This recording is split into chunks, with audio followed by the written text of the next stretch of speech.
Olá, seja bem-vindo a mais um GoWare Talks Origens e como você sabe, aqui nós trazemos histórias maravilhosas de personalidades e também empreendedores. E hoje nós vamos ter, lógico, mais que um convidado, porque quem estará aqui conosco é o Norberto Busto, presidente do Grupo GoWare e que é um apaixonado por futebol, já que nós vamos falar de Júlio Casares.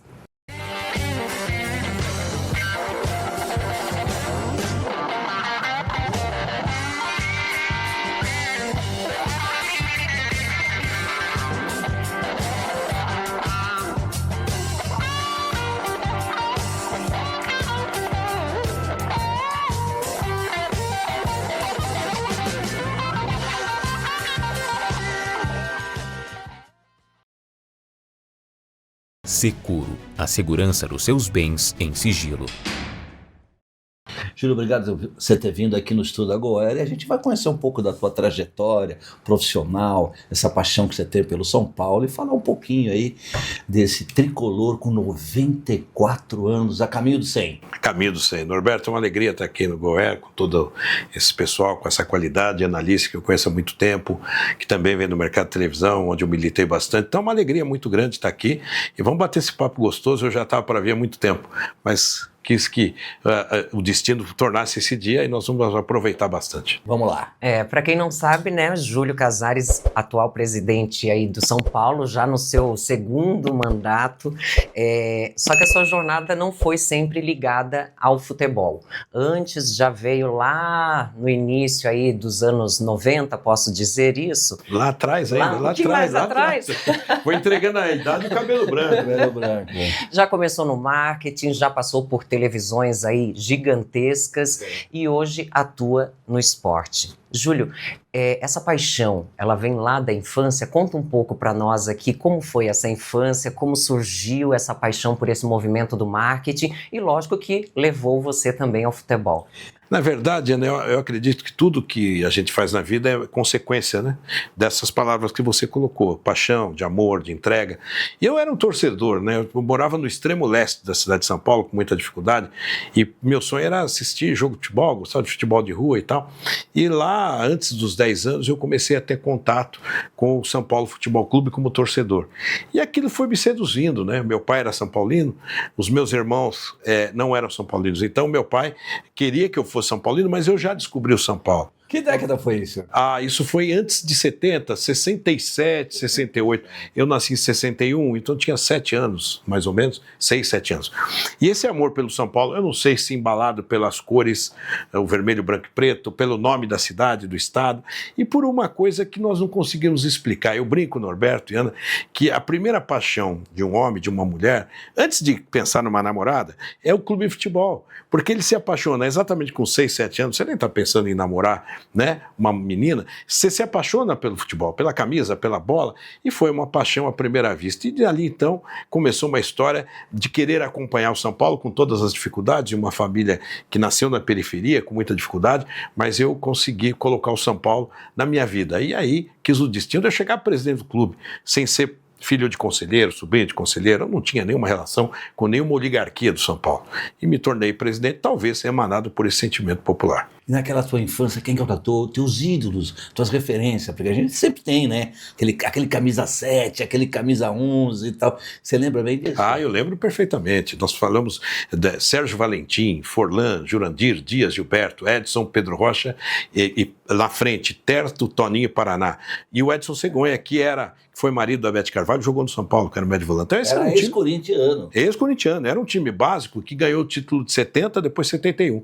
E quis o destino, né? O Gerson de Oliveira Nunes, um grande ídolo, depois foi campeão em 1970 pela seleção, hoje é uma pessoa com quem eu falo, que me liga e diz assim, parabéns, presidente, está no rumo certo. Ele era o meu ídolo, sempre foi, Quer dizer, hoje, aquele torcedor que ia lá bater palma para ele, hoje ele me liga comentando jogos e falando até boas referências da nossa gestão. Então o futebol, ele transforma, o futebol apronta surpresas também. Então esse time de 70 a 71 é o que eu guardo na minha memória como os grandes clubes que eu vi o São Paulo campeão, bicampeão, 70 70 e em 71. Quem que era o presidente na época? Na época era o Henri Aidar, e nós tivemos também o Laudo Natel. Aliás, 70, 71 foi o Laudo Natel. O Henri Aidar veio depois no título brasileiro. Então, o Laudo Natel, que depois foi o governador de São Paulo, ele começou essa trajetória de construir o estádio. Então, era um cara brilhante que hoje é o patrono de São Paulo, deixou um grande legado e um exemplo para todos nós. Eu lembro bem que a década de São Paulo, de 60 a 70, São Paulo não ganhava nada. Nada. Ele só comprava cimento, tijolo para construir o estádio e não investia em jogadores. E depois, a partir de 70, que realmente o estádio foi inaugurado, aí realmente começou a contratar uma série de jogadores. Aí foi mais ou menos isso? O estádio de São Paulo era um sonho da década de 50, que foi começando uma obra com dificuldade, com recurso próprio. O São Paulo ganhou um título em 57 com o Zizinho. Foi o último título na época que o estádio começou a sonhar. O estádio teve uma inauguração parcial em 60 e depois entregue em 1970. Nesse período de 13 anos, São Paulo não ganhava nada. Então nós brincávamos. São Paulo jogou ontem. Ontem quanto foi o jogo? Foi 3-2. Quem fez os 2 do São Paulo? Porque a gente sabia que nós tomamos 3, né? Mas era um momento de muita fé, perseverança, porque o São Paulo criou um carnê paulistão, que era um título de capitalização. Eu lembro que meu pai comprava esse título para ajudar o São Paulo. Era um carnê mesmo, tipo o baú da felicidade. Sim. E dizia assim para minha mãe, os 2 falecidos: olha, nós podemos faltar alguma coisa em casa, mas esse título aqui tem que estar em dia, porque eu quero ajudar o São Paulo. Então eu aprendi nessa luz, né, de pessoas que iriam ajudar. E o São Paulo, depois que concluiu o estádio, partiu para um crescimento muito grande. Mudou de patamar. Júlio, eu conheço você há mais de 20 anos, sim, graças ao SBT, né? Como que foi essa transição sua do marketing para a televisão? Porque, assim, querendo ou não, as duas coisas a gente entende, né, que se conversam ali o tempo inteiro, e hoje mais do que nunca quando nós falamos de marketing digital. Mas como foi para você mudar e levar esse marketing junto para as TVs também? Então, Ana, é uma coisa muito interessante, porque acho que nós temos até uma origem muito parecida, porque o Silvio Santos, como grande comunicador, foi o que me levou para o SBT, e no primeiro momento eu tinha um programa de rádio, ele queria que eu fosse fazer uma participação no Aqui Agora, que foi um jornal icônico, né? Um jornal popular icônico. E depois ele mudou de ideia, falou: não, você vai ser um executivo para montar a rede, ampliar a rede. Quando eu cheguei no SBT, nós naquela época, tínhamos 50 emissoras, eu saí de lá com 118. Então, foi um trabalho que o Silvio me abriu um horizonte para a gestão, para a área de marketing, para a publicidade, e o SBT foi uma grande escola para mim. E nesse momento, e lá no SBT eu trabalhei um projeto para o São Paulo Futebol Clube, foi uma coincidência, porque o São Paulo tinha que recuperar o estádio do Morumbi, que ele estava com um problema com o Contru, que fechou o estádio, porque o estádio estava com problemas estruturais, e nós desenhamos uma campanha, eu totalmente voluntário para ajudar o São Paulo, junto ao SBT, e ajudamos o São Paulo a recuperar as estruturas do Morumbi, isso em 94 ou 95. E nesse momento, eu ainda no SBT, trabalhando voluntariamente para o São Paulo me chama, que gostou tanto desse trabalho voluntário, para mim estar próximo do clube. Ali eu comecei a me aproximar do São Paulo Futebol Clube. Você já era sócio? Não, eu fui tornar sócio depois, é engraçado, porque eu não tinha nenhuma visão de ser sócio do São Paulo, eu era um torcedor. Quando eu comecei a conviver com as questões do São Paulo, eu me tornei sócio, e depois, na consequência, eu virei conselheiro, mais votado em 2008, depois o mais votado em 2014, e depois eu fui progredindo. Hoje eu sou um conselheiro vitalício e presidente reeleito do São Paulo. O que me dá uma satisfação, porque aos 63 anos, eu olho aquele menino lá da Zona Leste, que era um torcedor, que cruzava a cidade para sentar nas arquibancadas de cimento, naquela época era só cimento, e com aqueles bandeirões que a gente levava, né? E que era um sentimento puro. Que eu tento levar para a presidência do São Paulo. Um torcedor que tenha caráter de gestão, que tenha noção do futebol, que a vida me trouxe, mas sempre agregar a emoção do jogo, mas, sobretudo, a razão da gestão, que é isso que muda o esporte. Você era da Zona Leste, por que não foi corintiano, pô? A Zona só tem corintiano lá. Com todo respeito aos corintianos, nesse momento, Deus pôs a mão em mim. Não, mas eu tenho muito respeito pelo Corinthians, pelo Palmeiras, Santos. São adversários, a gente briga dentro do campo, mas fora não. E nas escolas públicas, de onde eu vim, a maioria era corintiano. Então, eu me lembro que de cada 10... Eu sou da Zona Leste. Você é da Zona Leste? Eu sou do Tatuapé. Ah, já é um setor nobre, né? Eu era bem do extremo. Eu era da Parada 15 de Novembro, depois de Itaquera. Itaquera, Guarnazes, Parada 15 ficava no meio. Então, ir para Tatuapé naquela época, era uma curtição. Eu ia na Toco, na Vila Matilde. Lembro, opa. Então, ali já era só os bacanas. Só os bacanas. Muita gente não sabe dessa história. Mas eu acho assim que esse tipo de estatística era importante. A cada 10 crianças, 7 eram corintianos. Depois vinham 2 santistas, palmeirense, São Paulino, enfim. Era mais ou menos nessa proporção. E realmente, os grandes amigos lá, corintianos. Hoje o São Paulo é um clube popular que está muito bem posicionado na Zona Leste, em todos os setores. Seus bens valiosos estão seguros? A Securo é uma empresa especializada em segurança que aluga caixas de diversos tamanhos no seu cofre interno em um bunker nas alturas. Aqui, seu acesso é exclusivo, preservando sua identidade e a confidencialidade dos seus bens. Alugue uma caixa-cofre em nosso bunker e proteja o que você tem de mais valioso. Securo, a segurança dos seus bens em sigilo. Eu li essa última pesquisa do São Paulo, fiquei surpreso com a classificação no ranking das torcidas. O São Paulo não era assim. Não era. Não tinha essa torcida tão gigantesca que está hoje, que coloca 50 mil de média. De média. De média. É uma coisa fantástica. O que mudou? O que vocês fizeram Norberto, lá? eu sou sincero, analista, Norberto, todos vocês da equipe. O São Paulo hoje, ele estreitou uma relação com o torcedor. Nós temos uma área de comunicação muito eficiente, nós temos um marketing, mas, sobretudo, nós estamos pensando naquele torcedor que o São Paulo sempre teve a razão. Porque o São Paulo, antigamente, clube de elite, oligarquia. Não, o São Paulo é do povo e nós acreditamos que fomos um papel importante, porque talvez seja, na história do São Paulo, a primeira vez que tem um torcedor na presidência da arquibancada. Sim. Então, eu estou lá tentando interpretar o que eu sofri, o que eu passei. Então, nós criamos o setor popular 1 e 2, que é um preço barato, cai o ticket médio da receita como um todo, mas você privilegia um torcedor. A chegada do metrô no estádio, Morumbis ajudou muito. A nossa ligação todos os dias. Eu estou na rede social, não tenho por vaidade, não. Porque muita gente vai, é blogueiro. Não, eu estou lá prestando contas e eu falo com esse torcedor. Então hoje nós temos uma linha direta com esse torcedor. Até para ele entender que nem sempre vamos ganhar e não podemos perder sempre. Então nós temos que ter o equilíbrio entre a emoção do futebol e a razão de quem ama aquele escudo, aquela marca. Esse plano dos sócios torcedores que vocês criaram e tudo mais, foi que alavancou esse público tão grande? Porque mudou. Só era público jogar para 15 mil, 20 mil, era média. Hoje é 50 mil. É uma coisa extraordinária. Não, mas sabe, Norberto? Fora essa ligação que você teve alguma alavancagem ali em relação a algum plano que vocês montaram e tudo mais? O que teve? É um mix. Tem o sócio-torcedor, tem a volta da dignidade. O clube pode ganhar ou perder, mas nós temos que colocar tudo em campo. A competitividade, o respeito com o torcedor. Eu acabei de dizer, nós agora lançamos uma camisa nova que o São Paulo jogou contra o Vasco, que é uma torcida em homenagem ao torcedor, que é uma camisa em homenagem ao torcedor, a torcida que conduz. Aquela cor vermelha e preta simboliza o vermelho da chegada do ônibus, que é um espetáculo à parte quem está no Morumbis, e o preto da noite, porque aquilo na noite é uma coisa linda. Então, nós criamos uma camisa. Então, a identidade com o torcedor. Hoje nós entendemos o que ele pensa, o que ele quer e como falar com ele, e como respeitá-lo, e como chamar ele para ser um cúmplice do momento de reconstrução. Eu assumi o São Paulo, Analice, Norberto, no meio de uma pandemia, o São Paulo totalmente inviabilizado, 4 processos na FIFA, quase transfer ban, curtíssimo prazo agonizando, e eu me questionava, o que eu saí da televisão e vim fazer aqui? Mas o destino é tão importante que nesse primeiro momento nós fomos campeões paulistas, depois de muito tempo. Saímos da fila. E aí o torcedor começou a acreditar. O jogador que tinha salário atrasado começou a acreditar. E eu falava com eles, gente, eu assumi agora.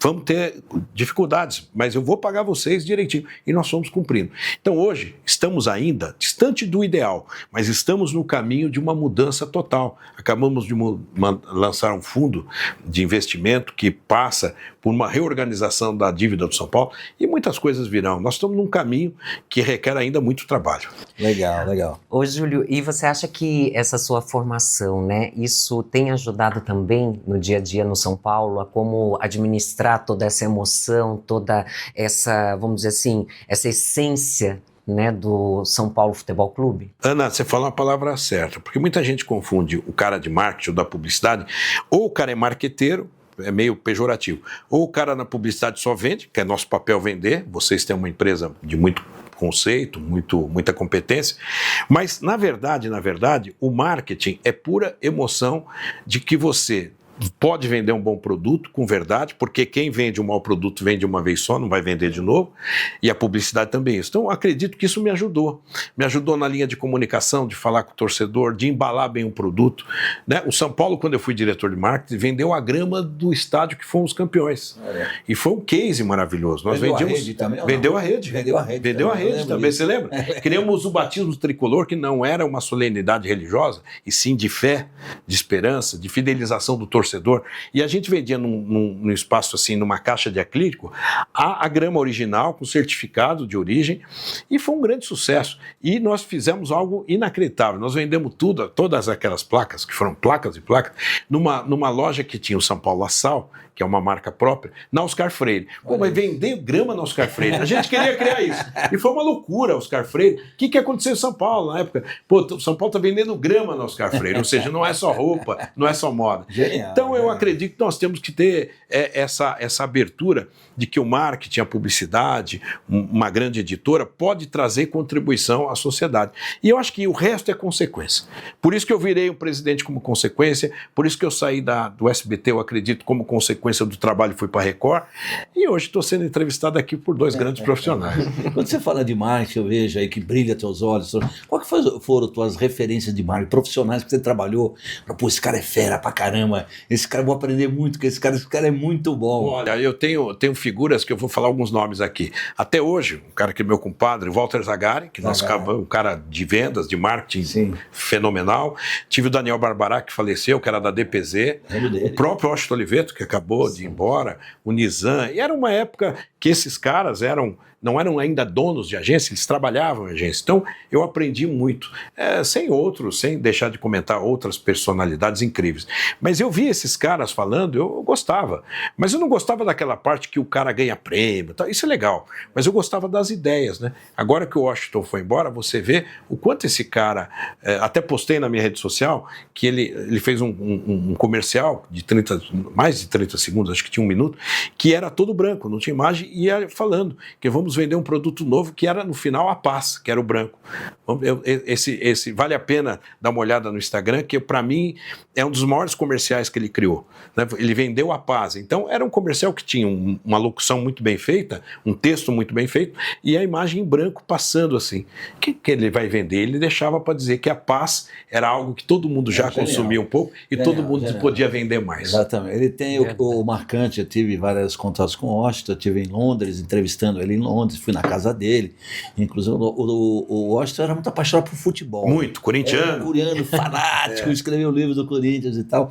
E eu fui assistir um jogo com ele, pegamos o trem em Londres, fomos para Liverpool, assistir Brasil e Croácia, que era antes da Copa de 2018. Ah, tá. E a gente ficou lá no camarote da GM e tudo mais, e o Washington, né, tem histórias incríveis, né, sobre futebol, né, aquele corintiano e tudo mais. Mas eu sempre falava para ele que a campanha que eu mais gostava era aquela campanha do Hitler. Do Hitler, aquilo foi forte demais. Fantástica, ganhou prêmios e tudo mais, falando das mentiras que são as verdades que são contadas. Impressionante.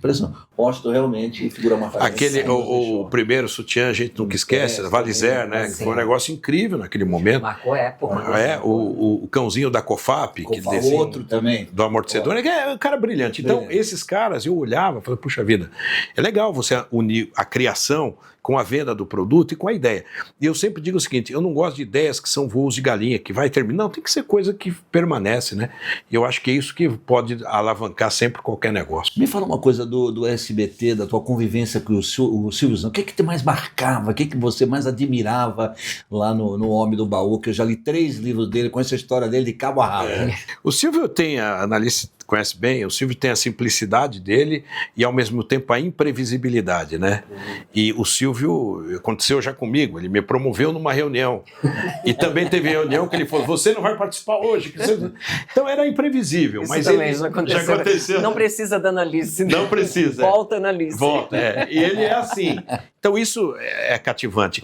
Até falei outro dia, após a morte do Silvio, que nos deixou todos muito tristes, né? Eu estava falando com um amigo experiente em negócios, e ele falava assim, quando eu ia ter reunião com o Silvio, eu ficava, era o único cara que eu ficava tenso, porque vinha aquela voz icônica, aquele estilo dele andando, falando, então ele era um fenômeno, ele era uma figura que transcendia a presença do artista, do empresário, ele era uma figura, né? Então você sempre entrava lá dizendo assim, puxa vida, hoje é meu dia especial que eu tô com esse cara. Então eu acho que a convivência com ele, nas personalidades que ele tinha, uma hora ele é empresário, outra hora ele é artista, outra hora ele era um executivo igual a gente, mas ele era um cara que nos trouxe ensinamentos vários, né? De ser autêntico, ele falava o que ele pensava, e de ser um cara muito simples, humilde. Você nunca viu o Silvio em grandes jantares, não que seja ruim isso, mas ele não ia, ele batia às 10 horas da noite, ele ia dormir, porque ele tinha que ir no Jaça no outro dia para apresentar, acordar. Ele tinha aquele Camaro dele. Aquele verde e branco lá. Verde e branco e tudo mais. E não era palmeirense, mas era verde e branco. Corintiano. Corintiano. Assim como você, eu tenho diversos moods. E para cada um deles, eu tenho uma Flex Force. Quando o mood é concentração, eu escolho a Uni, uma cadeira focada em ergonomia que me permite encarar diversas horas de estudo e me preparar para um novo personagem. Tem momentos que meu mood é diversão. Uma experiência leve e intuitiva e que tem a minha personalidade expressa em diversas cores. E tem momentos que é preciso encarar novos desafios. Seja no jogo ou na vida real, a Delta é a cadeira gamer mais confortável do Brasil. E o mood dela é competitividade. Com ela, eu estou preparado para vencer os próximos desafios. A Flexform tem sempre um mood e uma cadeira que combina com você. E aí, bora conferir? Julie, quais, né, foram os desafios assim mais marcantes que você teve na sua vida, tanto no marketing como também agora no São Paulo Futebol Clube? Olha, a vida é uma coleção de desafios, né? Eu acho que o meu maior desafio é vir de onde eu vim, com toda a dificuldade, na periferia, e ter conseguido avançar na vida, né? Porque não é fácil. Você vem com um orçamento limitado, filho de um funcionário público, a minha mãe, para cuidar da família, era dolar, né? Aquela prendas domésticas e tal, e você tentar vencer, não é vencer economicamente, não, isso é outra coisa, mas vencer como cidadão, te realizar. Então, esse é um desafio. Os outros desafios são vários, mas assim, primeiro, quando eu fui para o SBT, devolver em resultado a confiança do Silvio Santos, né? Então, para mim, isso pesa muito. E quando eu fui para a Record, eu inaugurei uma área nova lá, que era uma área de projetos especiais. Vocês que vendem publicidade sabem que tem o 30 segundos, tem o merchandising, nós íamos viver e vender algo que envolvesse o editorial dentro de uma narrativa de um programa e que você pudesse seduzir o patrocinador e vender internamente. Porque, às vezes, o editor não quer de um programa aquela mistura entre uma marca, entre uma história. Sim. Então, você tem que vender várias vezes. Vender para o cliente, vender internamente, entregar bem para vender depois. Então, são vários desafios. Então, eu acredito que no São Paulo, o grande desafio que eu achava quase impossível, hoje eu digo que não é impossível porque nós realizamos, eu sempre falo com o Zé Eduardo que está aqui, era trazer o torcedor de volta. Ele trouxe. Ganhar títulos importantes, ganhamos 3. Disputamos 5, ganhamos 3. Ter um recorde público, ter um projeto para modernizar o estádio que vamos ter. Equilibrar as contas do São Paulo. Estamos no caminho de equilibrar. Estamos longe, mas estamos no caminho. E fazer contratos como o grande case que nós temos, que é o Morumbis. O Morumbis, que é um name rights da Mondelez, que tem um produto bis. Fala um pouquinho como é que foi essa negociação, como é que quem que pilotou isso daí e tudo mais para ter esse final feliz aí. Parece que não terminou porque o nome lá parece que não tem. Não. Passa lá, não vê lá, mas eu vou explicar aqui. Fala como é que nasceu a negociação e teve aí. Norberto, eu tive a felicidade, eu sempre fui assim, de trabalhar com pessoas que eu acredito, que eu conheço potencial, e nós levamos para o marketing o Eduardo Toni, que foi do marketing da LG quando patrocinou o São Paulo há 10 anos. Eu era o diretor de marketing do São Paulo e ele da LG. A gente brigava muito, negociava muito, e é um cara muito profissional. Ganhei a eleição, ele foi para lá. E nosso grande desafio é falar, como é que nós vamos fazer um name rights do Morumbi, que todo mundo conhece como Morumbi? Sim. Se eu fosse chamar Estádio Vivo, ia demorar para pegar, Volkswagen também. Mas Morumbi, puxa, vai e volta, e vamos lá. E tinha uma resistência interna de um name rights. Ah, mas aqui é o estádio Cícero Pompeu. Eu falei, mas o Cícero não vai morrer nunca. Acabamos de fazer uma estátua para ele muito bonita. O Cícero está dentro da nossa vida. Foi presidente, ajudou a construir, um dos homens responsáveis pela entrega do Morumbis.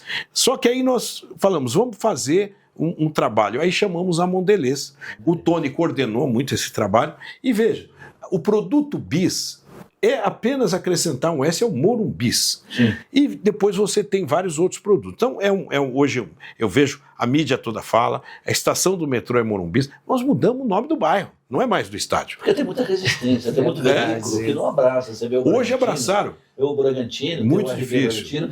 Muitos não citam lá. Não citam.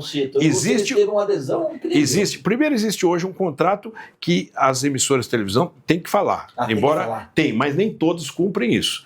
Agora, o do Morumbis foi de uma felicidade tão grande, porque não é um produto nem muito comercial. Morumbis. Ficou bom para a marca, ficou bom para o São Paulo. E a questão da placa que não está na frente do estádio é porque a Mondelez ela tem um compliance e ela está exercendo o passo a passo da prefeitura para autorização. Mas creio que talvez em 15, 20 dias nós vamos ter a placa lá Morumbis já estilizada com esse grande produto que não para de vender. Isso. Por isso que é um name rights positivo, que nós temos contrato de 3 anos, já estamos caminhando para o segundo ano e vamos tentar renovar com outros valores. O São Paulo hoje é referência, o Morumbis, em mega shows. Tivemos agora 6 shows do Bruno Mars, todo dia lotado. Coldplay tivemos 5, vamos ter Shakira em fevereiro. O Morumbis, que era algo que também não tinha, voltou ao mercado internacional de entretenimento.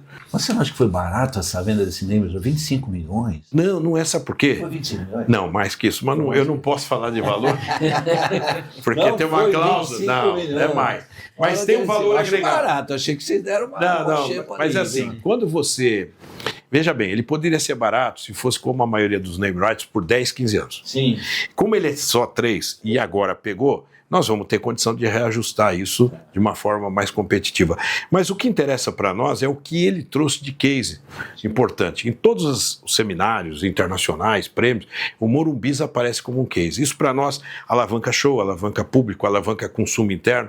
Lá nós temos vários restaurantes, nós temos academia de ginástica, nós temos buffet infantil. Hoje o estádio do Morumbis tem vida independente do jogo. Nós temos 5 mil pessoas que circulam no estádio sem ter jogo. Diariamente. Vão nos restaurantes, vão em eventos, nós temos o Bar Brahma, nós temos várias unidades. Uma pergunta que várias pessoas colocou. Norberto, pergunta para o presidente quanto que ele arrecada em relação à locação dos shows. Porque vocês abrem aí uma agenda muito grande para alocação. Quanto dá isso no ano? Olha, primeiro que nós temos que fazer isso. Vocês já fizeram essa conta? Já. Nós temos uma dinâmica que, para chegar nisso, demorou um pouco, que é o seguinte, não interessa qualquer tipo de show. Tá. Nós fizemos um contrato de exclusividade com a Live Nation, que é a maior produtora de espetáculos do mundo. Exato. E hoje só o Morumbis tem a Live Nation, só a Live Nation tem o Morumbis. Então nós vamos ter um cardápio, um portfólio de grandes shows. Com isso você agrega mais valor para o aluguel e você participa do AIB, que é alimento e bebida, onde o São Paulo hoje participa da receita. Então eu posso falar que por média, um show pelo outro, você pode arrecadar 3, 4 milhões num show. O show do Bruno Mars deixa ali 3, 4 milhões. Nós tivemos aí um pacote bom de 6 shows. Sim. E que nos dá tranquilidade. Aí o torcedor às vezes não entende, mas São Paulo e Corinthians teve que jogar em Brasília. Exato. Nós queremos jogar no Morumbi. Gente, quando um time quer crescer, tem dívida e tem responsabilidade, você tem que decidir, ou você guarda o bolo ou come o bolo. E aí você tem que tomar essas decisões. Então, só que nós fazemos isso de forma planejada. Agora teve data FIFA. Então nós perdemos 2 datas. Nós jogamos com o Corinthians em Brasília e jogamos agora com o Vasco no Brinco de Ouro da Princesa em Campinas. Com isso você não perde muito jogo e também agrega um valor de shows. É uma arquitetura difícil, mas nós temos... dinheiro bom que entra aí que realmente E para ajudar o time, né? Para ajudar a fechar o caixa. Isso, é difícil manter futebol, é muito caro. Qual que é o orçamento anual do São Paulo hoje? O São Paulo, ele para girar a máquina toda, ele tem que faturar 750 milhões por ano. Por ano.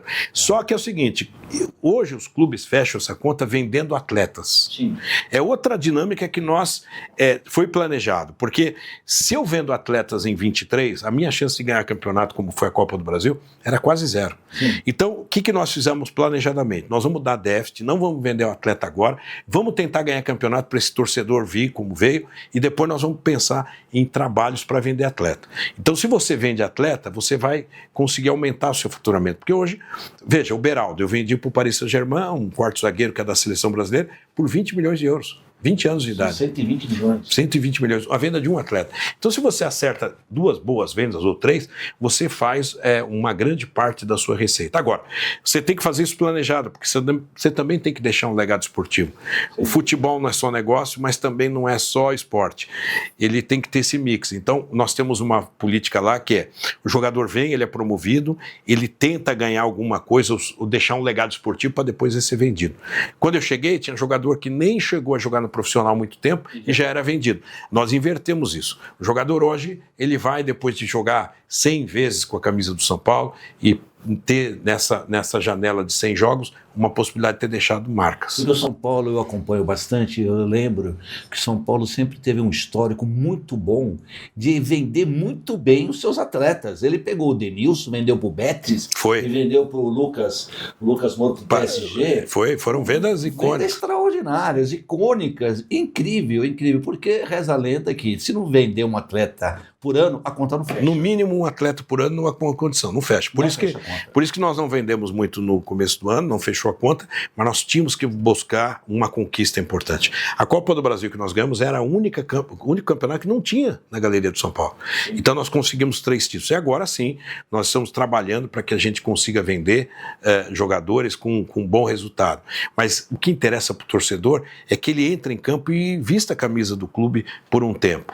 E isso nós estamos trabalhando num planejamento. Agora, quando vem uma proposta irrecusável, você tem que vender e o atleta quer ir embora também, né? Sim, ele quer ganhar euros.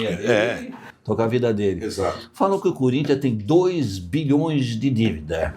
O Santos tem 800. O São Paulo tem 700 milhões. Qual que é a dívida hoje de São Paulo? É em torno de 700. Em torno de 700 milhões. Claro que é alta, mas quando você fala, olha, é um ano de potencial de faturamento meu, ela mostra que dá para ser equacionado. Nós fizemos agora um FDIC com o Fundo de Capital Galápagos, que nós estamos exercendo uma reestruturação dessa dívida, porque daqui 5 anos a gente consiga eliminar essa dívida. É um projeto que vai ter austeridade, já está tendo, serão anos mais difíceis, como foi a construção do Morumbi, talvez não com aquela dificuldade, mas vai ser um ano de responsabilidade. Então, esse fundo vai ter um norte onde que nós não podemos contratar jogador de um valor muito elevado, a não ser que eu venda antes. Então, tem uns gatilhos no fundo que ele vai possibilitar o São Paulo em 5 anos se recuperar plenamente. Mas ele não é uma dívida impagável, né? Júlio, como é que é esse relacionamento seu, né, com os torcedores? Eu acompanho nas redes sociais, eu sei que isso também é um misto, né? Mexe muito, é a vida pessoal, é a vida profissional. Como que você lida com isso? Eu às vezes mesmo com a área de comunicação, às vezes me puxando a orelha, eu banco, eu faço os meus posts, os meus erros, com meus acertos, porque eu quero passar exatamente o que eu sou, né? Eu faço uma rede que é 90% é prestação de contas, mas ela é factual, ou seja, eu vou, mas no momento certo de anunciar, eu vou dizer, estive na Goiás, na entrevista, divulgando, eu mostro minha agenda, eu divido com o torcedor. Então isso para mim é um respeito. E às vezes eu coloco lá, eu estive no aniversário da família, eu misturo. E claro que você tem gente que quer só ganhar campeonato, tem haters nesse meio todo, tem gente que fala, o presidente quer aparecer e tal.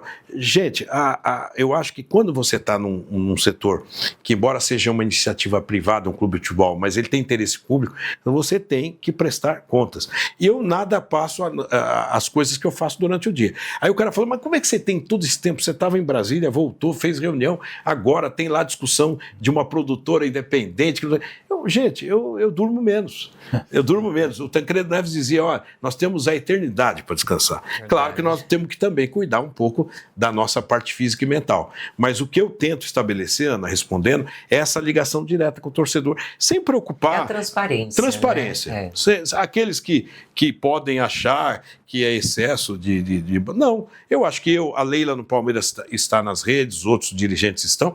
Eu acho que é uma obrigação você prestar contas. Se você ficar preocupado com o que vão pensar, agora, graças a Deus, eu tenho tido um respeito, uma admiração que me realiza, enfim, de muita gente. E respeito às opiniões contrárias também. Eu acho que a vida tem que ser assim. E é até bom você falar isso, né, do respeito, né? Quais habilidades e valores que você acha que as pessoas precisam, né, vamos dizer, aperfeiçoar isso dentro delas para elas se tornarem grandes líderes que nem você? Olha, Ana, você é um exemplo disso, né? Você brilha na televisão, por onde passou os grandes projetos que você fez. A gente tem que ter o pé no chão. Agora, pouco antes de gravar, eu estava num restaurante aqui perto e, de repente, você é parado, faz um vídeo, foto. Você tem que entender que esse momento que você vive, entre aspas, um efêmero sucesso, ele é sazonal, ele é passageiro. Isso. Você não pode ficar vivendo em cima dele, porque quem acha assim vai errar. Então eu entendo isso, eu respeito, eu dou atenção às pessoas. Todo mundo fala, até o meu segurança que está comigo ontem, saindo do Brinco de Ouro, os caras queriam tirar foto e eu já estava no carro. E eles não deixaram eu sair. Não, é porque vai vir 500 pessoas aqui, vai dar problema, não é? E eu fiquei com pena daquelas pessoas. Pô, presidente, para uma fotografia. Eu voltei passando ela chateado, porque eu gosto da atenção, porque eu fui torcedor. Então a gente tem que tentar entender que nós todos somos passageiros de uma agonia. Porque a agonia é o futebol, a empresa, empregar gente, pagar tributo, é uma agonia. Então, se você acha que você está fazendo um mau papel, seja humilde, seja importante saber, eu tenho um momento que isso vai acabar. Não é para sempre. Exato. Nem a coisa boa, nem a coisa ruim é para sempre. Então, nós temos que ter essa noção. E quanto você tiver nisso, respeitar muito as pessoas com humildade. Júlio, me fala uma coisa que eu sempre procuro entender. Qual que é a tua relação? Qual que é a relação do São Paulo com as torcidas uniformizadas? Vocês dão ingresso para eles? Eles estão lá em Brasília? Vocês pagam ônibus, pagam lanche? Como é que funciona essa relação do clube com as torcidas que vão para o Brasil inteiro acompanhando o time? Como é que é essa troca? O São Paulo ele tem que ter, e tem, um respeito com todas as torcidas, seja organizado, seja sócio-torcedor, seja aquele descamisado que vem no setor popular, seja o homem de elite que vai no camarote, tem que ter um respeito em regra. Mas o São Paulo não traz benefícios além disso. Eles compram ingresso, aliás, as torcidas organizadas, ela tem hoje uma receita importante, eles têm sede, eles têm eventos, eles têm escola de samba, eles têm uma condição. Claro que, como torcedores que viajam no frio, na chuva, na distância qualquer que for, você tem que dar apenas um acesso para ele comprar. E isso é claro que eles exercem. Mas nós não temos nada além disso. Agora, eu tenho respeito. Enquanto não há violência, não há outro tipo de problema. Veja, quanto tempo São Paulo convive com as suas torcidas sem nenhum problema. É um respeito. Olha, se o São Paulo fizer coisa errada, eu pago. Eu sou o administrador. Se vocês fizerem coisa errada, vocês pagam. É simples. Então nós temos tido um convívio importante de responsabilidade. Mas cada um no seu quadrado, cada um com as suas atribuições, e eles são uma realidade. Uma torcida organizada hoje faz muito trabalho social importante e eles são reconhecidos porque eles têm sede que funciona, tem alvará, tem CNPJ e as autoridades os reconhecem. Por que um clube de futebol não vai reconhecer? Agora, nós não podemos passar do limite da responsabilidade das nossas ações. E eles estão fazendo um trabalho muito bom. E quando há um excesso, todos nós temos que ser punidos, seja entidade ou seja torcedor. Me fala da chegada das bets, esse oceano de bets que invadiram aí. É mundial, né? Está aqui, está na Inglaterra, está na Itália e tudo mais. Como é que você vê isso? Eu acho que as bets são um fruto da livre iniciativa, livre mercado, que as pessoas às vezes confundem, né? Vamos impedir, porque hoje, claro, estou sabendo que muita gente faz aposta, tira o dinheiro da Bolsa Família, do varejo. Gente, nós precisamos ter um caráter educacional na comunicação. Por exemplo, sentar uma bet aqui, falando com vocês, é bom apostar, mas você tem que ter responsabilidade. Não, como entretenimento. Você guarda lá. Em vez de você ir para o cinema, naquele mês você aposta.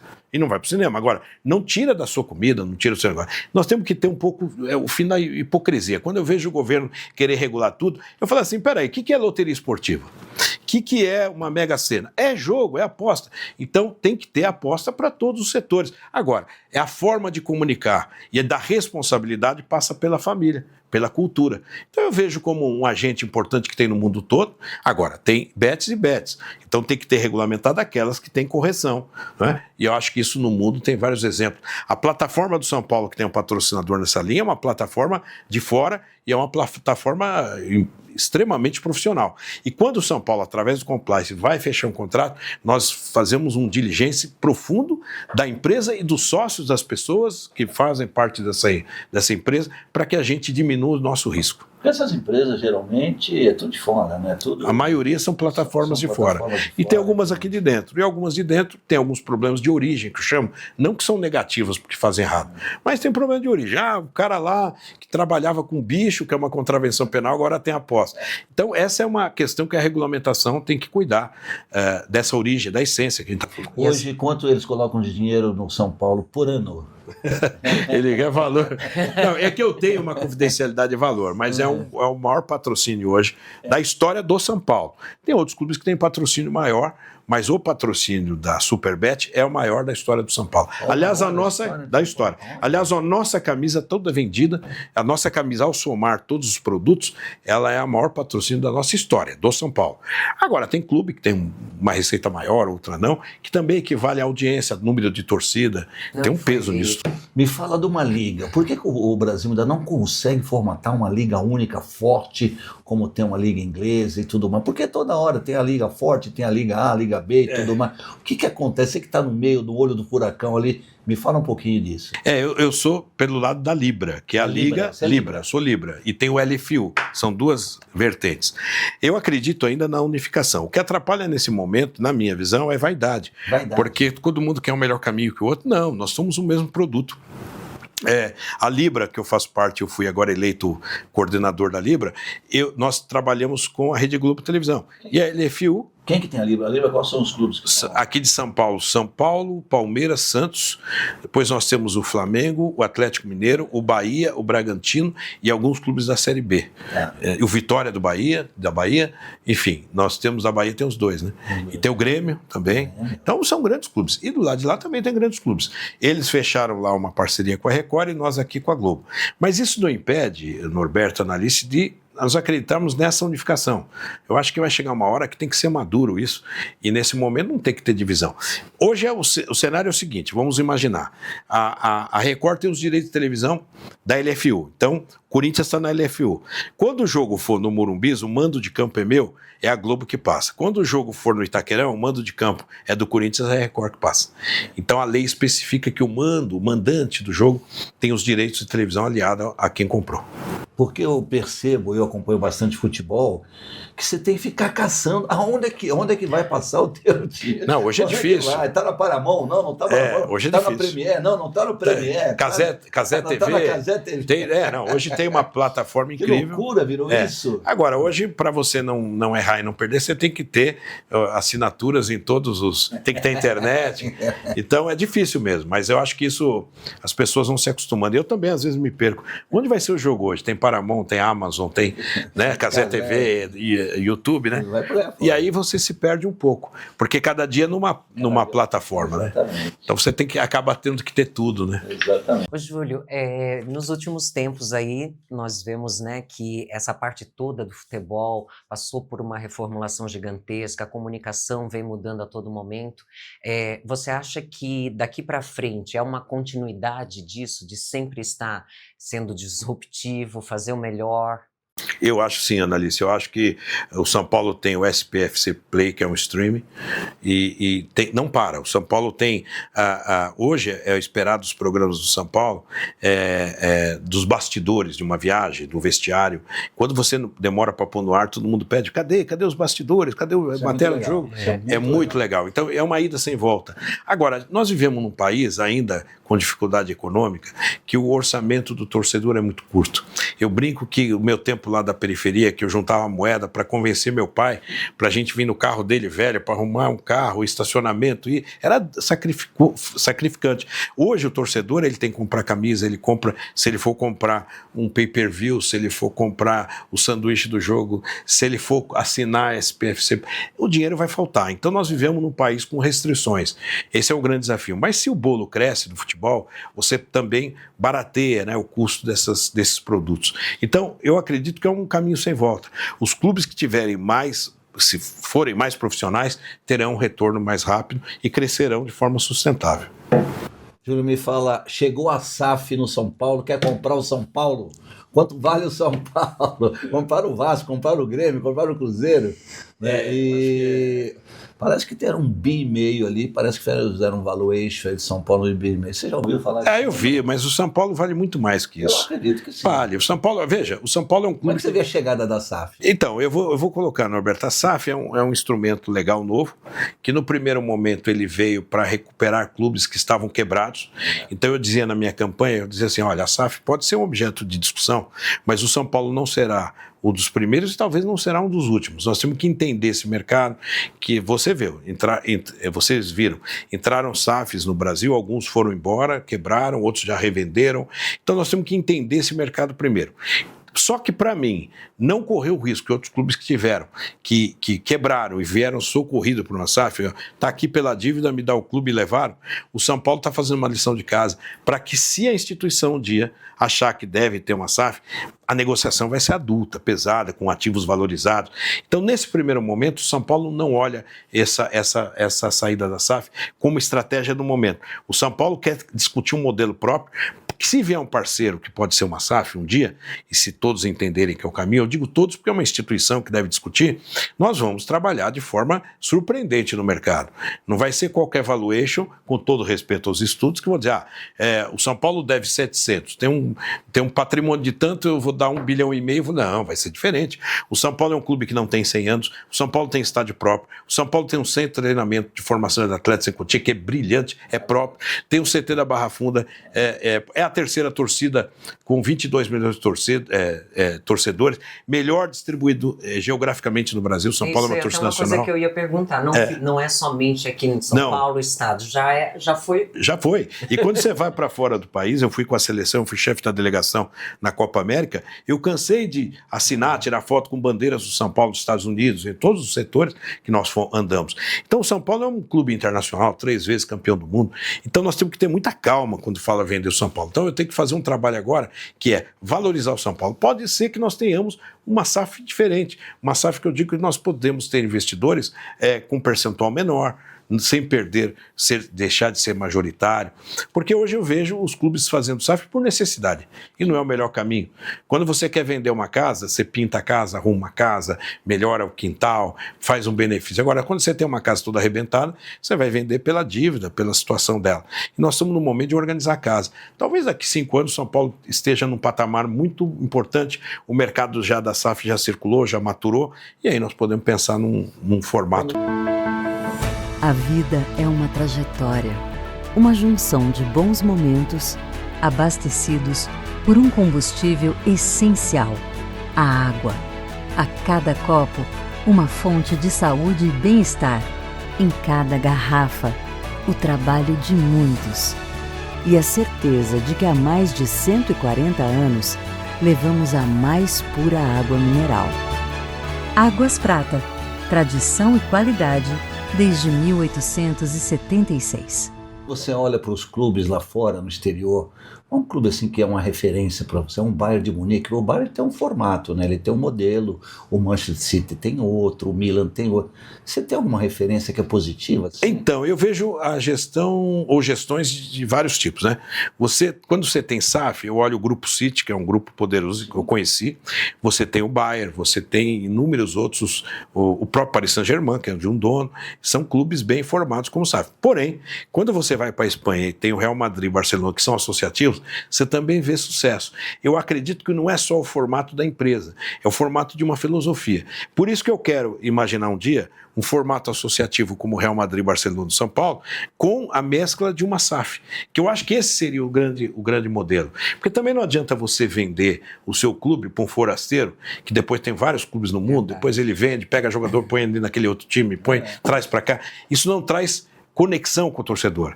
E eu acho que isso o futebol não pode perder. Eu gosto daquela coisa do boteco do dia seguinte, a gente brincar do futebol. Isso é um amadorismo bonito. Você falar, teu Corinthians, teu Palmeiras, esse não tem mundial, aquele tem, não tem. Essa é a questão boa do futebol, né? Quando você perde e vira só negócio, é ruim. Agora, é inevitável que é um negócio. Então nós temos que fazer uma transição que possa unir essas duas essências de formato de negócio.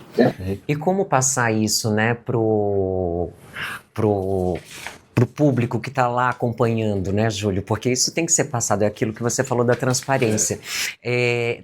Olhando para o futuro, né, e vendo todos os desafios que você viveu, desde novinho, né, contando aí toda a sua história, as dificuldades que você viveu, nesses momentos aí que se dividem, né, entre marketing, televisão, São Paulo, qual desses foi assim que mais te gerou desafios? Eu acredito que foi quando eu assumi a presidência de São Paulo, porque eu cheguei com uma expectativa sabe, você chega assim, esse cara chegou para salvar o São Paulo. Ninguém salva nada, né? Ninguém é milagroso.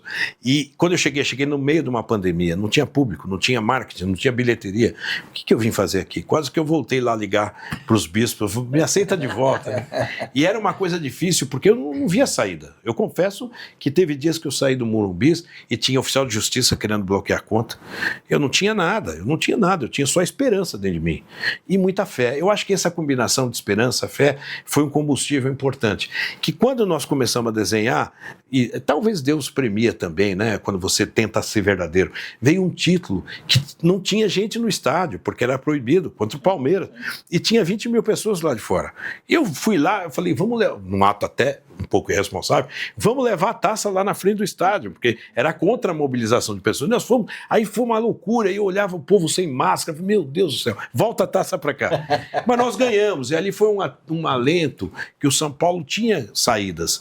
E aí nós começamos a aplicar a verdade, falar a verdade. Eu chegava no jogador e falava assim, olha, nós devemos 3 meses de direito de imagem, né? O salário do jogador é CLT mais direito de imagem. Então, a direito de imagem que você pode atrasar um pouco, CLT não dá, se atrasava em decorrência de tudo que aconteceu, pandemia, mas estabelecer a verdade. Eu chegava lá na frente e falava, ó, vocês me conhecem da televisão, todo mundo bota a maior fé no senhor, presidente, então vamos aguardar que nós vamos pagar. Hoje eu estou liberando um direito de imagem, falta 2. Tal, e fomos levando. Chegamos em 22, já bem equacionado nisso. E hoje vamos terminamos 23 bem, e 24 nós vamos terminar bem, se Deus quiser. Então, é um caminho porque todo dia, quinto dia útil, é o pior dia na cabeça de um administrador. Você fala assim, pô, será que vão pagar o salário direitinho? Porque esse dinheiro é sagrado, né? Você pode atrasar fornecedor, mas salário, imposto, né? Então, no começo da minha atividade, nessa linha da sua pergunta, Annalise, era desafiador, porque eu falei, pô, tinha um nome na televisão. Como é que eu vou enfrentar isso? Vou contar uma história para vocês que é interessante, que eu nunca contei, vou contar aqui. Em 22, nós estávamos num jogo da Libertadores e a gente ia almoçar, nós estávamos na Argentina, até um hotel bonito. Eu falei, caramba, nós melhoramos de hotel, estamos melhor. E nesse dia Buenos Aires. E nós íamos almoçar, os jogadores iam almoçar, a gente sempre fica dentro com os atletas, mas nesse dia falava, vamos almoçar nós, diretores, fora, depois voltamos, normal. E quando eu estava saindo, veio um problema, eu falei, puta, não depositaram o salário dos caras, e a gente ia ter jogo à noite, né? E, meu Deus do céu, o problema é liga pro financeiro, liga, né? Acabou o almoço, lógico, nós nem saímos mais para o almoço, acabou o clima, né? Aí eu falei, não, peraí, vamos atrás da saída. E nesse dia eu peguei meu telefone e falei assim, vou ligar pro Reinaldo, que é o presidente da federação, porque ele tinha um crédito lá, que ele pudesse me antecipar e tal, tanto é que ele me ajudou. Mas eu liguei pro Reinaldo errado, eu liguei pro atleta Reinaldo, que tinha saído, lateral esquerdo, já tinha saído, tá no Grêmio. Aí e só que o São Paulo devia para ele. Aí de vez eu liguei pro um credor, né? E aí o Reinaldo, presidente, que boa notícia, acho que veio uma boa notícia. Eu não tinha o que falar para ele, eu falei, Reinaldo, a boa notícia é que é o seguinte, em 15 dias você vai ter novidade. Pô, mas tá ligando só para dizer, que bom, presidente, que bom. Aí eu falei, errei do Reinaldo. Aí depois eu liguei pro Reinaldo certo, ele nos ajudou. Então o futebol tem essa coisa, né? E depois pagamos o Reinaldo. Então, são coisas que o futebol te traz, que é você administrar sobre o futebol. E no Brasil as empresas vivem num pântano de insegurança jurídica, de incerteza econômica. Então, isso para mim foi um maior desafio, porque eu falei, eu não sei se eu saio dessa. Aí eu tive Covid em 21, quase morri. Foi um drama na minha vida. Então, esse início de mandato foi duro. E, Júlio, você falou anteriormente, né, sobre produtora, sobre um novo negócio. Aí eu também andei sondando, lógico, para saber o que tem a ver aí, Júlio Casares, com Boninho nessa nova empreitada. O que vem de novo? Então, Analice, você que é desse mercado fascinante, vocês aqui da televisão, do antigo rádio que eu gostava muito, da internet, da editora, de várias plataformas, né? Quem viveu em televisão sempre é como se fosse uma cachaça, né? Futebol também é isso. E você sempre fala de comunicação. Então, o Boni, pai, e o Boninho são amigos, né? E há muito tempo a gente vem falando sobre como é que está a televisão, etc, etc. E aí nós estamos há 8 meses conversando sobre ideias de formatos de televisão. Não é uma produtora de tecnologia, porque tecnologia você troca a qualquer momento, ela fica ultrapassada. Mas produzir formatos, né, para TV aberta, para TV fechada, para o streaming, para a internet, para, enfim, várias... E com a qualidade que vocês sempre levaram para a internet. É verdade. Como eu tenho essa linha... Aí o Boni lançou um livro em São Paulo, nós estivemos conversando, o Boninho tinha me confidenciado, estou saindo da Globo, guarda sigilo, isso há 8 meses atrás. Eu falei, quando sair vamos pensar. Então estamos conversando, ainda embrionariamente, sobre uma ideia de oferecer para as TVs ou para os meios ideias, porque todo dia surge uma ideia que pode ser um reality, pode ser um formato, pode ser uma ideia editorial de revista, pode ser vários tipos de coisas que nós vamos estabelecer dentro dessa relação de mercado, possibilidades para que todos ganhem, né? Veja, hoje o negócio é bom quando todo mundo ganha. Então você leva uma ideia, fala assim, poxa vida, vai vender 100, eu ganho 20, eu ganho 30, eu ganho 15, eu ganho 10, todo mundo ganhou. Então você reparte esse sucesso. E eu acho que é isso que pode acontecer. Então a gente tem conversado, eles sabem que eu não tenho tempo, basicamente, de não pensar em futebol, a não ser futebol. Então nesse primeiro momento, nesse primeiro tempo do jogo, eu posso ser um consultor, eu posso ser um investidor, eu posso ser uma figura que trabalhe no sentido de falar, vamos jantar para discutir, tomar um vinho e dar ideias. Mas a execução disso vai depender de uma entrega maior. O Boninho é um talentoso, o Boni não preciso nem dizer. Tem o Adi Moreira, que é um cara muito bom nesse mercado, a gente tem conversado. E é legal porque quando saiu a matéria, houve uma grande notícia sobre isso e de cara eu já comecei a receber projetos. Eu falei, calma. E aí nós vamos discutir, aí os veículos conversaram com a gente, todos os veículos, e tá bacana. Agora é claro que isso demora, é embrionário ainda, nós estamos alavancando ideias para que a gente possa exercer, porque o meio de comunicação é fascinante, né? Eu trabalhei em rádio, eu vejo esse microfone aqui, me dá saudade, né? E o rádio é fascinante, porque o rádio, o cara imagina a tua fisionomia sem te conhecer, você atingia direto. Era o tempo que as rádios tinham 8, 9, 10 rádios importantes, né? Hoje você tem blogs e cada um é um veículo. O blogueiro, A, B ou C. Então você fala com 1.500, 2.000 pessoas que são responsáveis por um veículo. Olha que loucura. Então ficou um negócio difícil, né? Da gente até entender, mas nós vamos aprendendo também. Júlio, para a gente terminar esse papo, 2025, quais são os grandes projetos aí que já estão alinhados aí, que vocês estão apostando que vão colocar de pé? Bom, eu acho que o São Paulo já demonstrou para o mercado que ele vai ter uma linha de recuperação financeira na reestruturação através de um fundo destinado exclusivamente ao São Paulo, que já foi lançado com a Galápagos Capital. Depois nós vamos olhar e um investimento maior, com mais atenção na base, que é a revelação de jogadores, que é ali que você tem a essência do jogador, o garoto que chega e que vale importante numa venda de um atleta. Então, esse é um pilar. E o outro pilar é o estádio do Morumbis, porque o Morumbis hoje, como foi remodelado, ainda é um estádio que foi sonhado na década de 50, construído entre 50 e 60, entregue em 70, veja, é um estádio antigo, ele precisa ser modernizado. E essa é a terceira fase que nós queremos começar a discutir em 25. público. Então nós temos ali 3 fatores: a reestruturação financeira, a base, como revelação de atletas de patrimônio do São Paulo, e o estádio. Terminando isso, nós chegamos em 26 no meu último ano de mandato, aqueles que sucederem esse trabalho terão o norte para continuar esse trabalho, onde, imagine, se o São Paulo um dia for discutir uma SAF, o São Paulo recuperou a dívida, o São Paulo revela mais jogadores, o São Paulo tem um estádio moderno. Quanto vai valer? Nem eu tenho a resposta.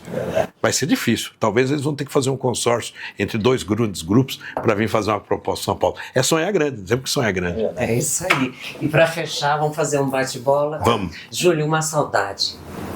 Puxa vida, dos meus tempos, olha, parece uma loucura dos tempos que eu jogava futebol na periferia. Eu tenho uma saudade muito grande, porque você não pode jogar, eu machuquei joelho, a vida toda. Então hoje eu tenho muita saudade desse tempo. Qual era a posição que você jogava? Eu jogava de meia direita, número 8, quando a gente fala de número. Era o 8 do Muricy, do Renato, o Kaká, o Renato, o Pé Murcho, que é meu grande amigo. E eu gostava de viver esse tempo. Depois eu fui jogando, mas depois rompi ligamento, operei com Moisés Coen, tive limitações. Hoje eu jogo um tênisinho pra bater bola. Então eu tenho saudade desse tempo. Um filme que marcou a sua vida. Puxa vida, olha, eu sinceramente, um filme que para mim foi importante, O Último Rei da Escócia. Eu acho que é um filme muito bacana, que eu sempre, até meus filhos, você sempre fala desse filme, porque eu achei ele genial, né? De um ditador que acredita num jovem médico e depois tem uma decepção e ele começa a punir esse médico. Eu não vou dar spoiler, mas é um filme já antigo, então muita gente conhece. O maior aprendizado que você teve com seus pais? Eu acho que a humildade, a essência. Meu pai me ensinou que uma coisa é preço, outra é valor. Isso a gente carrega. Um hobby que você pratica nas horas vagas? Acho que não tem mais horas vagas. Mas assim, eu acho que o que a gente consegue fazer uma boa resenha, né? É claro que eu gosto de viajar quando posso, jogar uma conversa fora e tal. Mas assim, fumar um charuto numa resenha esportiva acho que é fundamental. Mas a gente está sempre falando trabalho, né? Mas esse é o hobby que a gente tem. É o momento de relaxamento. Então a gente vai num lugar aqui nos Jardins, fuma um charuto, discute, conversa. Eu conheço o lugar, hein? Tem muito São Paulino. Vou fazer uma lá, propaganda aqui. Tá no Oscar Freire aqui. Júlio, a GoAir tem todo ano o prêmio Gastronomia. Para você, qual o melhor restaurante de São Paulo? Isso vai ficar fácil falar. Vai ficar fácil. A minha Pode namorada... falar os restaurantes de São Paulo, Não, tá lá dentro de São Paulo. a minha namorada tem um restaurante que é a Mara Carvalho, é o Mercado Ibérico, na Rua Pamplona 310. Fiz propaganda, né? Apaixonado. Não, mas eu sempre gostei, eu sou descendente espanhol. Eu gosto, também, a gastronomia espanhola e tal.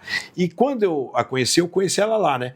E eu falei, puxa, mas que restaurante legal. E é um restaurante legal porque tem um conceito que é assim, além do restaurante ser legal, vocês estão convidados, vão fazer um jantar lá, ela tem um conceito de um mini teatro no fundo, porque ela é atriz e roteirista.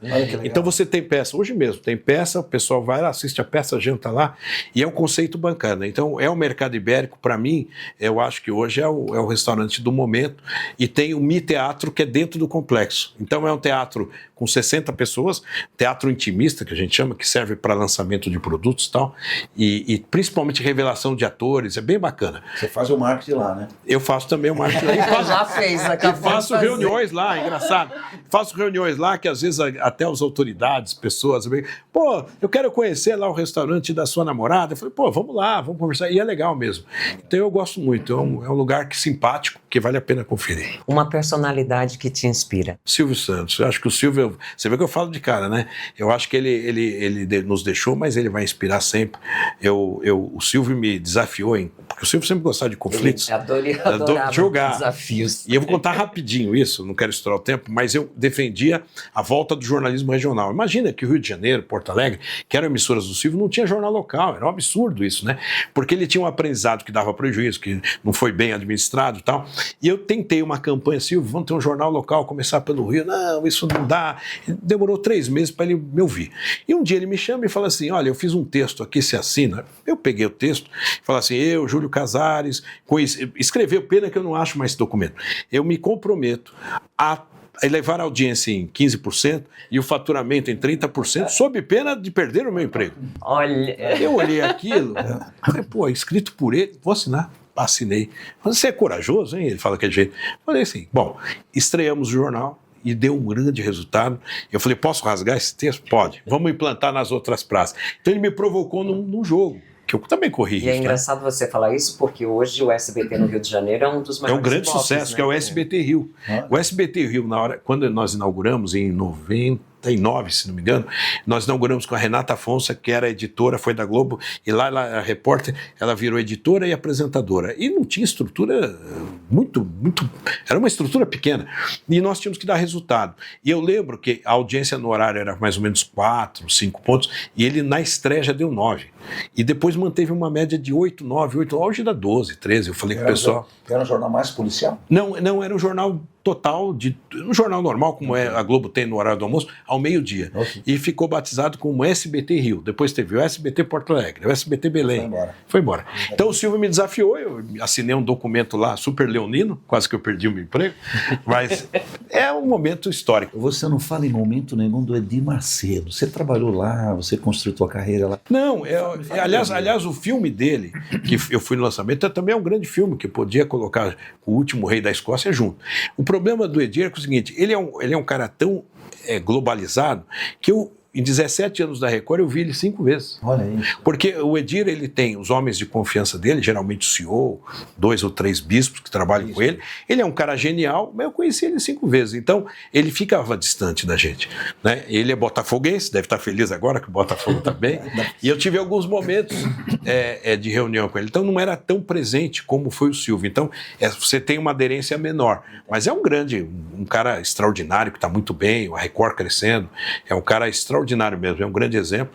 E você lembrou, é que quando a gente liga essa coisinha aqui do rádio, da televisão, o Silvio era comunicador, né, diferente, então, e convivia com a gente. O Silvio era um cara que chamava toda hora a gente para conversar assuntos. Aliás, tem um assunto que eu vou falar da Annalise, quando ele trouxe aquele jornalismo que você apresentava, ele foi mostrar o piloto para mim. Não, porque tal conceito, e foi muito interessante aquilo tudo, e ele convivia isso com a gente, dividia com a gente. A decisão, é claro que era dele. Ele não chamava para pedir opinião, não. Era para dar ordem, mas ele queria começar, e se você desse uma opinião um pouco diferente da dele, vocês pensam tudo igual mesmo? Eu vou fazer. Tá bom, faz. E sempre foi assim, sempre né, foi Júlio? assim. Júlio, e para finalizar, um sonho que você ainda deseja realizar e que não realizou? Meu Deus, que pergunta difícil essa. Eu sou um cara simples, sabe? Eu não sou um cara que tem um hobby de viagem, eu viajo um pouco quando eu posso, mas eu acho que parece piegas, mas não é. Eu acho que o sonho que eu tenho é que cada vez mais o esporte esteja na vida das crianças, porque eu fui de escola pública, e outro dia até uma autoridade conversou comigo, você é do futebol, etc. O que acha que o esporte dentro das crianças, do governo podia fazer? Eu disse assim, que cada escola pudesse ser uma escola olímpica, né? Se a gente pudesse ter cada escola com pista de atletismo, né? Eu acho que esse é um grande sonho, porque uma nação livre nasce pela disciplina do esporte, da cidadania. Hoje, infelizmente, a criança vai para as drogas porque ela tem uma base familiar ruim, ela vai para a escola também com pouca condição, e o esporte agregaria muito isso. Então, se a gente tivesse grandes áreas, o Brasil é um país que tem áreas livres, né? Então daria para fazer núcleos com pista de atletismo, campo de futebol, educação de esporte, para a criança poder virar um cidadão, não necessariamente um esportista. Então esse é um sonho mais social. Mas acho que o sonho nosso é quando a gente está próximo das pessoas amigas, da família, que todo mundo tenha muita saúde e gozar da felicidade. Eu aprendi uma coisa, não deixa para depois o bom vinho que você tem guardado. Abra ele, porque depois pode ser tarde. Exato. Não é? Eu peguei uma Covid, quase morri, e eu falei, caramba, adiei algumas coisas, tem que fazer agora. Sabe? Acho que a gente não pode adiar. Amanhã. Não pode deixar.